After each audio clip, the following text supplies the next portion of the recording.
우리 지역의 이슈 콕 짚어봅니다. 헬로 이슈 토크. 지역의 이슈를 속 시원히 풀어보는 헬로 이슈 토크입니다. 미세먼지가 극성입니다. 아침마다 미세먼지 지수를 확인하는 게 일상화됐는데요. 특히 부천은 다른 지역보다 미세먼지 수치가 높은 편입니다. 이에 대처해 부천시는 미세먼지 대책관실을 운영하는 등 공기질 개선에 적극 나서고 있는데요. 최근 장덕천 시장은 중국 시안을 방문해서 미세먼지 저감 기술 교류를 위한 협약을 체결했습니다. 특히 대형 공기정화탑을 도입할 수 있느냐에 관심이 쏠리고 있는데요. 장덕천 시장 모시고 시안 방문 어떤 성과가 있는지, 그리고 향후 부천 미세먼지 대책은 무엇인지 이야기 나눠보겠습니다. 안녕하십니까? 네, 안녕하세요. 네. 시장께서는 이제 미세먼지 저감 대책을 주요 공약 중에 이제 하나로 제시하신 바 있고요. 부천은 수도권에서도 유독 미세먼지 수치가 높은 편인데 좀 원인이 어디에 있다고 보시는지 궁금하거든요. 네, 수도권에서 뿐만 아니라 전국에서도 특정한 지역이 특히 매우 높습니다. 저희가 좀 신흥동 주민센터 옥상에 측정기가 설치되어 있는데 그곳의 측정치가 제일 높은데 아마 그 주변의 환경 때문에 그런 것 같고요. 그래서 부천 전체로 봤을 때 미세먼지의 영향이 좀 높게, 또 미세먼지 수치가 높게 나오는 거는 아마 지형적인 영향도 좀 일부 있을 테고요. 그다음에 부천이 녹지 비율이 아주 낮은 도시입니다. 전국에서도 아주 낮은 수준이라 그런 영향도 있겠고, 그다음에 자동차 통행량이 굉장히 많습니다. 자동차로부터 배출되는 배기가스가 초미세먼지의 꽤 많은 부분을 차지하는데 그런 영향도 있고, 그다음에 레미콘 공장을 비롯한 그런 미세먼지를 배출하는 공장 시설이 꽤 많은 편이고요. 그리고 사람이 이렇게 좁은 곳에 인구 밀도가 부천이 전국에서 제일 높은데 이렇게 좁은 곳에 모여 살다 보면 또 이렇게 미세먼지의 흐름도 빠르지 않고 하여튼 바람의 영향도 좀 있을 테고, 그런 부분이 꽤 좀 다른 곳보다 미세먼지가 좀 높게 나타나는 이유가 아닌가 이렇게 생각합니다. 네, 그래서 이제 부천시는 미세먼지 대책관실을 꾸리고 이제 운영을 하고 있는데 아직 이제 체감을 좀 아직 못하시는 주민분들도 있으신 것 같아요. 이 대책관실은 어떤 역할을 하는 곳인지 좀 설명을 해주세요. 예, 대책관실 자체가 전국에서 기초단체에서는 처음으로 만들었고 아직도 아마 거의 유일하지 않을까 싶은데요. 전체적인 환경과 관련된 파트는 어느 자치단체나 다 있는데 그 중에서도 따로 이제 미세먼지가 특히 문제가 되니까 대기 분야와 관련해서 전체적인 그 시의 대기 정책의 컨트롤 타워 역할을 하고요. 지금까지는 미세먼지 대책관실이 좀 하는 일이 이제 점점 늘어나고 있어서 이제 앞으로는 그 안에 팀도 따로 그러니까 그런 대기 정책과 관련된 이게 전략을 만드는 팀 정책을, 그다음에 그걸 수행하는 쪽을 관리하는 그런 팀으로 한 구별해서 조직 개편을 해볼까 생각을 하고 있고요. 미세먼지 대책관실이 지금 국가기관들, LH 토지주택연구원, 그다음에 한국철도기술연구원, 그다음에 한국환경산업연구원 이렇게 국가기관하고 손잡고 국가의 그런 미세먼지 정책도 함께 좀 수행하고 있어서 조만간 이제 시범 사업들이 하반기부터 하나 둘 이제 출현할 것 같습니다. 네, 최근에 가장 관심을 모으고 있는 게 이제 중국 시안에 방문하고 오신 거예요. 이제 목적을 보니까 미세먼지 저감 기술 교류를 위해서 이제 방문을 했다 하셨는데 구체적으로 어떤 목적 때문이었는지, 왜 중국 시안이었는지 궁금하거든요. 시안이 제가 확인한 바로는 그 대기질 상태가 몇 년 전에 상당히 안 좋았는데 최근 들어서 아주 많이 좋아졌다고 하고요. 그리고 또 세계에서 제일 크죠. 공기정화탑이라고 60m짜리 굴뚝처럼 생긴 그런 대규모 공기정화 장치가 있는데 거기에 관한 이제 그 견문을 좀 넓히고 그리고 또 필요하면 기술도 얻어올 수 있을까 해서 가서 방문하게 됐고요. 소개 성과로 있었습니다. 그러셨군요. 근데 이제 우리가 보통 아는 게 이제 중국은 좀 미세먼지가 높다 이런 우리가 이제 인식을 가지고 있잖아요. 근데 시안의 경우는 아까 말씀 들어보니까 조금 다른 경우 같은데 이 기술력을 바탕으로 이 미세먼지 저감 얼마나 효과를 보고 있는 곳인지 궁금해요. 아마 그냥 딱 공기정화탑만 놓고 보면 한 주변 그 10제곱킬로미터 내에 네. 그 이제 한 2년간 연구한 결과인데요. 내에 15%에서 20% 사이의 미세먼지를 저감시키는 효과는 거두고 있다고 하고요. 네. 그다음에 시안은 뿐만 아니라 아마 저도 중국을 꽤 오랜만에 갔는데 시안은 처음 가봤습니다만 네. 저희가 생각하고 있는 그런 중국하고는 전혀 다른 환경 쪽에서 보면 더욱 예, 예.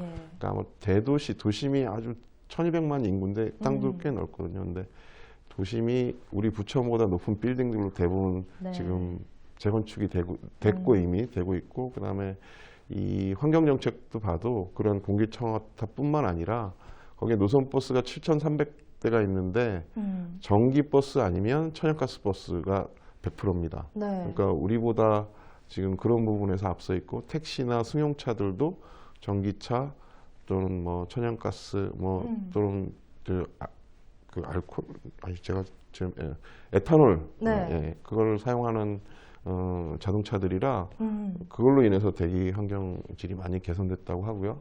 또 하나는 난방에 대한 부분인데 네. 과거에는 이제 석탄을 많이 뗐다고 합니다. 예. 근데 지금은 그런 빌딩 숲을 이루면서 우리처럼 지역 난방, 천연가스를 떼는 지역 난방을 바꿔서 네. 거기에서도 상당히 대기질 개선을 많이 했고 물론 이제 나무도 많이 심었더라고요. 그래서 제가 방문한 2박 3일 동안 국내 그 미세먼지 상황하고 비교해 봤는데 네. 시안이 더 미세먼지가 적었어요. 그렇군요. 예. 그래서 아마 국내에서는 특히 언론에서는 저 중국의 영향을 크게 평가하는데 제가 네. 볼 때는 좀 수정돼야 되지 않나 싶고 중국이 시안만 그런 게 아니라 한 5년 전부터 아주 강력하게 시진핑 주석이 그 환경 정책을 펼쳐서 네. 다른 도시들도 다 그런 식으로 차량 그다음에 난방에 관해서 그다음에 공장들 일단은 외곽으로 이전하면서 대기 그 정화하는 장치들을 다 설치하고 있어서 과거와 같이 그렇게 그거 자체로는 황사는 모르겠지만 네. 그 초미세 특히 이제 초미세먼지가 더 심각한데요. 그런 부분에 있어서는 과거와는 좀 다르지 않을까 싶습니다. 지금 여러 가지 이제 이야기들 해주셨는데 네. 그 공기정화탑 60m 높이의 그 탑은 네. 사실 실제로 보지 않은 분들은 이게 어떤 느낌일까, 효과가 진짜 있는 걸까, 뭐 소음이나 이런 부분은 없을까, 굉장히 좀 의구심도 있을 것 같아요. 직접 보셨으니까 이거에 대해서 조금 더 부연 설명을 해주신다면 네, 뭐, 어떨까요? 중국에 가서 거기에 필요한 것들은 모두 다 네. 공개를 해줬거든요. 네. 근데 외관으로 보면 그냥 큰 공장의 굴뚝 같은 네. 이런 거고 60m 원래는 100m짜리 만들려다가 이제 60m로 했다 그래요. 예. 돼 있고 밑에 이제 온실처럼 이렇게 큰 정화탑이 있고 그 네. 밑에 이제 온실처럼 만들고 거기에 이제 필터를 넣는 건데요. 에너지도 태양광을 이용한 네. 그런 에너지로 해서 이거를 조성하는 데는 한 20억, 우리 돈으로 한 20억 원 정도가 들었는데 1년 동안 운영하는 비용은 3,400만 원 정도? 그러니까 아주 저렴하죠, 사실 생각보다. 네. 그리고 이게 하루에 한 500만 세제곱미터 분량의 공기를 정화해서 이제 대기로 보내는 거고요. 그러니까 다른 동력이 크게 안 듭니다. 그러니까 네. 필터와 이게 기압차를 이용한 거라 밑에서 공기를 데우고 예. 원래 굴뚝을 만들어도 일부 뭐 아래 위가 기압차가 있다고 하는데 이거를 온실처럼 만들어서 이걸 데우니까 이게 이제 자동으로 상승하면서 필터를 거쳐서 공기를 정화하는 건데 제가 보기에 저희는 그 기술을 약간 응용해서 네. 뭐 한 가지 두 가지 이렇게 추가하면 좀 더 효율이 높아지지 않을까 이렇게 생각합니다. 제가 다음에 드리고 싶었던 질문이 이제 그런가요? 그거였는데 이게 사실 세계적으로 벤치마킹 하고 싶어 하는 사례일 것 같아요. 네, 그래서 예. 만약에 이 부분을 우리가 부천시에서 도입을 한다면 어떤 부분들이 필요할까? 사실 뭐 좀 갖춰야 하거나 풀어나가야 할 부분들이 있을 텐데요. 예, 저희가 일단은 효과는 있는 거로 네. 보고 이게 뭐 중국이 만든 건 독자적으로 만들었지만 네. 그 만들기 과정까지 한 3년 정도 미국 대학 미네소타 대학에 뭐 세계적인 대기학자가 있다고 해요. 네. 그분하고 이렇게 협의하면서 같이 하면서 만들었다고 해서 그리고 그동안의 그 연구 성과 네. 또 이제 지금도 필터를 일부 이제 바꿔가면서 이렇게 하고 있는 것 같습니다. 네. 근데 우리 부천시에도 적용이 가능할 것 같고 이제 다만 장소하고 이제 이 제일 중요한 게 그 온실과 네. 관련된 부분인데 실제로는 저는 저 삼정동의 폐소각장 네. 거기에 지금 굴뚝이 그대로 남아 있거든요. 네. 이걸 활용해 보고 싶긴 한데 그래서 이제 앞으로 그 필요한 부분들 자문을 좀 받을 계획인데요. 안 되면 거기가 안 되면 좀 소규모라도 곳곳에 만드는 방법을 네덜란드의 유사한 형태로 작은 게 있어요. 네. 성능은 네덜란드 게 더 좋습니다. 근데 네. 범위가 뭐 반경 10m 이 정도라 좀 아주 작은 규모인데 네. 그래서 저희도 적정한 수준의 크기를 좀 만들어서 뭐 일단은 근데 저희도 성능이 어느 정도고 또 필요한 곳이 어떤 곳인지 먼저 가장 효율적인 곳에다가 해야 되니까 그 네. 과정을 좀 거쳐야 되고 이건 아직 예산이 안 서 있어서 그렇군요. 또 예산 세우는데 몇 달 걸리고 해서 네. 아마 제가 보기에 효과는 있고 부천시에도 추진해야 되지 않나 이렇게 생각합니다. 네. 아무튼 이 공기정화탑은 좀 장기 프로젝트로 봐야 할 것 같고 예. 그러면 이 외에 좀 더 단기간에 적용 가능한 대책들은 무엇이 있을까요? 지금 뭐 바로 공개하기는 어렵지만 우리 시에서 지금 미세먼지 뭐 그것도 아마 전국에서 제일 많은 종류의 미세먼지 대책을 수립하고 지금 일부는 이제 시범 사업을 실시합니다. 네. 조만간 5월 달 내에 아마 초등학교 4곳을 시범 삼아서 네. 그 먼지 집진 시설 네. 저희는 좀 터널 형식으로 하려고 했는데 학교 측 요구가 여러 곳 입구를 좀 해야 되니까 발판식으로 해달라고 해서 예. 바닥에 설치하는 거를 4곳을 시범 사업을 해서 네. 성과가 좋으면 이제 각 학교로 좀 확대할 계획이고요. 그 밖에도 하반기에는 이제 초등학교 이제 일단은 좀 뭔가 똑같은 곳에 적용할 수 있다면 학교 부분을 먼저 하려고 하는데 통학로에 그런 야외 소규모 공기 정화 장치부터 뭐 네. 그 식물 이용한 것, 그다음 미스트 분사시설 이런 것들을 복합적으로 시가 가지고 있고 또 광촉매제라고 또 초미세먼지에 네. 효과가 있는 재료가 있습니다. 그런 걸 활용해서 좀 해나갈 계획이고요. 그 밖에도 지금 아까 말씀드린 네덜란드에서 좀 제가 알기로 지금까지 한 것 중에 미세먼지 저감 효과가 제일 큰 방식이 있습니다. 근데 국내에도 그런 특허를 또 가지신 분이 계셔서 네. 그걸 활용한 것도 시범 사업을 이제 추진해 볼까 생각 중이고요. 그 밖에도 뭐 그 전철에 따른 그 소음과 미세먼지를 동시에 제거할 수 있는 것도 지금 아마 그쪽 연구진에서 국비 사업으로 받았는데 우리 시하고 손잡고 지금 아마 부천시의 그런 국책 사업과 관련된 미세먼지 대책들이 다 집결하고 있다고 보시는 게 좀 맞을 것 같고요. 그거 외에도 시에서 또 이런 지금 정부에서 중앙정부에서 인공강우 하다가 실패했는데 저희는 그 빗방울 큰 거보다 사실 표면적인 넓어지는 미스트 형태가 더 미세먼지에 효과적이라고 하거든요. 그래서 이 미스트 캐논이라고 있습니다. 이렇게 미스트를 대포처럼 쏘는 이거 가지고 한번 저희가 시연을 한번 해봤고요. 시청에서 그다음에 그런 미스트를 뿌리는 또 무인 헬기도 해봐서 이제 그 뒤로 근데 미세먼지가 이렇게 아주 매우 나쁨으로 한 2, 3일은 돼야 저희가 할 수 있거든요. 근데 그런 기간이 없어서 지금 추가적으로 못 하고 있는데 그걸 한번 시범 사업을 해보고 필요하면 좀 도입하려고 하고 있고 특히 그런 미스트 캐논 같은 경우는 우리 레미콘 공장 쪽에는 효과가 클 것 같아요. 그래서 그렇겠네요.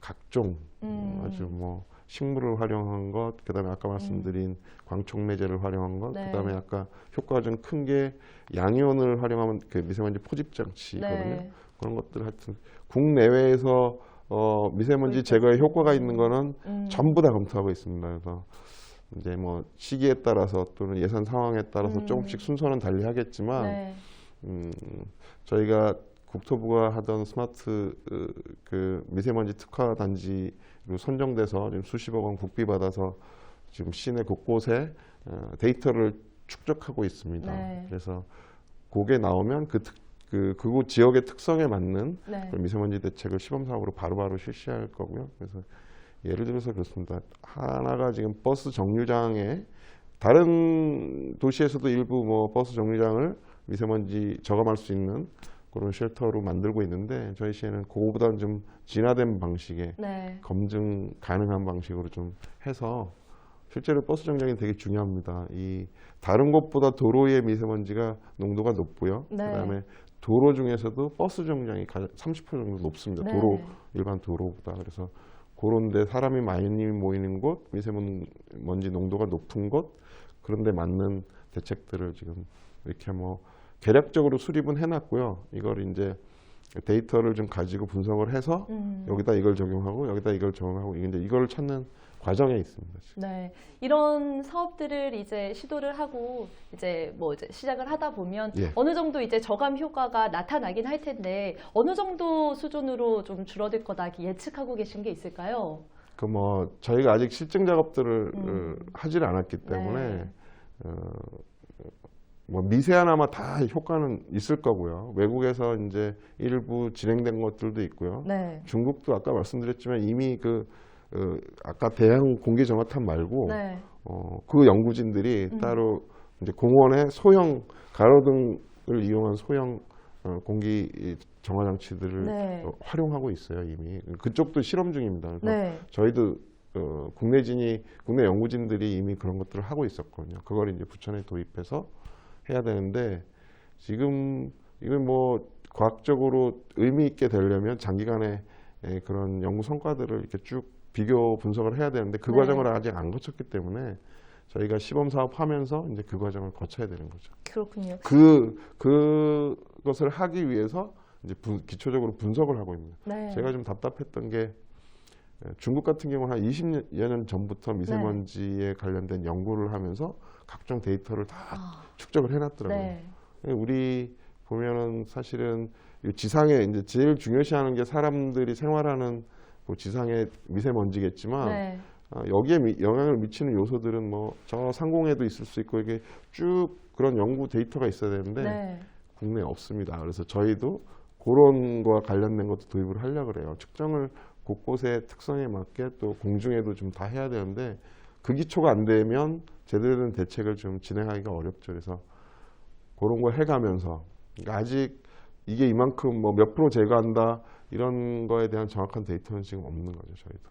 그렇군요. 그래도 도전을 해야 됩니다. 네. 근데 이제 일부 주민들은 뭐 이제 여러 가지 거창한 대책도 좋지만 뭐 이제 지자체에서 좀 할 수 있는 역할부터 해달라 이런 주문도 좀 있어요. 뭐 예. 예를 들면 오정구의 그 대형 레미콘 차량에 따른 피해나 뭐 공사장의 미산먼지 또 비산먼지, 공업 지역의 중금속 가루 이런 오염 물질을 좀 문제로 꼽고 있는데 이에 대한 대책도 같이 고민하고 계시죠? 뭐 당연히 고민하고 있고 과거에도 뭐 일부는 해왔고요. 네. 뭐 레미콘 공장이 몰려 있는 그 도로 석천로에 보면은 한 150m 정도 차들이 지나다니는 곳에 네. 물 분사 시설도 이미 돼 있고 네. 공장마다 또 계속 스프링클러나 이걸 계속 작동하고 있고 또 저희가 가서 점검하고 근데 최근에 제가 이제 갔을 때 새롭게 느낀 게 그 레미콘 공장에서 시멘트 가루나 또는 저 모래가루 때문에 미세먼지가 많을 것이다 이제 이렇게 그건 맞습니다. 그건 네. 맞는데 그건 제가 보니까 육안으로 봐도 좀 큰 것 같아요. 네. 미세먼지가 그러니까 초미세먼지가 농도가 거기가 높거든요. 전국에서 때로는 전국 보통일 때 매우 나쁨이 나올 때도 네. 있어요. 그 신흥동 측정소에서 네. 제가 생각할 때 아마 그 레미콘 공장 한 곳을 방문해 봤는데 하루에 거기에 출입하는 대형 트럭들이 1000대랍니다. 아, 네. 그럼 다른 것도 비슷할 테고 네. 그 지역이 또 공장이 많은 지역인데 그 도로에서 왔다 갔다 하면서 여러 가지 점검하면서 봤는데 트럭들이 엄청나게 그러니까 레미콘 공장 말고도 네. 많이 납니다. 아마 배기가스 때문에 초미세먼지가 높지 않을까 싶어서 그 네. 후에 그거 배기가스 원인이 배기가스인지를 확인하기 위해서 지금 측정을 별도로 몇 군데 설치해서 하고 있거든요. 네. 그게 되면 거기에 맞는 그러니까 그 뭐 레미콘 공장에 맞는 뭐 이 분사 시설이나 이런 거를 하고 또 네. 배기가스에 맞는 대책도 해야 되거든요. 이미 그밖에 시에서 전국적으로 하고 있는 것들은 저희가 다 이미 하고 있습니다. 뭐 네. 작지만 예산이 적어서 어쩔 수 없지만 뭐 전기차 보급 또 수소차 보급을 위한 지금 수소차도 차는 살 수 있습니다. 이 지원을 통해서. 네. 이제 충전소가 필요해서 충전소 지금 추진 중에 있고요. 그다음에 노후 경유차 교체도 뭐 한 2,500여 대 하고 있고 네. 지속적으로 그밖에 이제 그런 분사 시설이나 이런 걸 다 활용하고 있는데 추가적으로 이제 더 다른 곳에서 안 하는 걸 더 할 계획이고요. 저희가 하여튼 적어도 미세먼지 분야에서는 다른 것보다 할 수 있는 거 지방자치단체에서 할 수 있는 건 다 하고 있고 네. 그거보다 더 큰 단위 그러니까 앞으로 국가에 적용 가능한 그 국제기관들이 와서 연구하는 이유가 그겁니다. 여기서 실증해내고 전국적으로 이제 확산되고 이럴 텐데 가장 먼저 부천시가 혜택을 보게 되는 거죠. 그래서 잘 준비하고 있습니다. 그렇군요. 그 제가 또 하나 꼭 질문드리고 싶었던 게 시장께서 지난번에 저희 헬로TV 출연을 하셨을 때 공업 지역에서 발생하는 미세먼지 잡기 위해서 미세먼지 흡착 물질 도입하는 거 시험해 보겠다 하셨거든요. 그거는 어떻게 진행되고 있나요? 그것도 이제 시범 사업을 곧 할 겁니다. 그러니까 그게 이제 광촉매제인데요. 그거하고 더불어서 아까 말씀드린 그 양이온을 활용한 그 포집 장치가 또 있어요. 국내에 또 그걸 특허를 가진 계신 분이 저희하고 또 이렇게 원활히 소통하고 계셔서 이제 그 부분 몇 가지 이제 문제를 해결하면 그것도 좀 시범 사업을 해볼까 생각 중입니다. 네, 그 마지막 질문으로 올해 안에 이것만은 꼭 해결하겠다 이런 미세먼지 대책 있으시면 마지막으로 한 번 더 짚어주시죠. 지금 저희가 이제 각종 그 실험이라고 해야 되겠죠. 아직은 시범 사업 미세먼지와 관련된 하기 위한 기본적인 그런 데이터 분석이나 이런 걸 하고 있는데 그게 더 중요합니다. 사실은 정책은 정책대로 개발해 나가면서 이걸 어디다 적용할지가 정하는 거라. 그래서 미세먼지 측정에 대한 자료를 우리가 그 시범 사업을 위한 자료를 기반을 전체적으로 구축하는 거 하고요. 그다음 몇 가지 시범 사업들 아까 언급드린 것 중에 가능한 것들을 빨리 올해 안에 실천하는 예산이 확보된 것들도 있거든요. 근데 아직 그런 어디다 뭘 할 것인가 결정이 안 돼서 집행을 못 하고 있는 게 있는데 그런 것들은 빨리 좀 해서 시범 사업을 해서 성과가 나야 더 확대가 될 수 있으니까요. 그런 것들에 집중할 생각입니다. 네, 시장님 오늘 말씀 잘 들었습니다. 지금까지 부천의 미세먼지 대책에 대해 다시 한번 짚어봤습니다.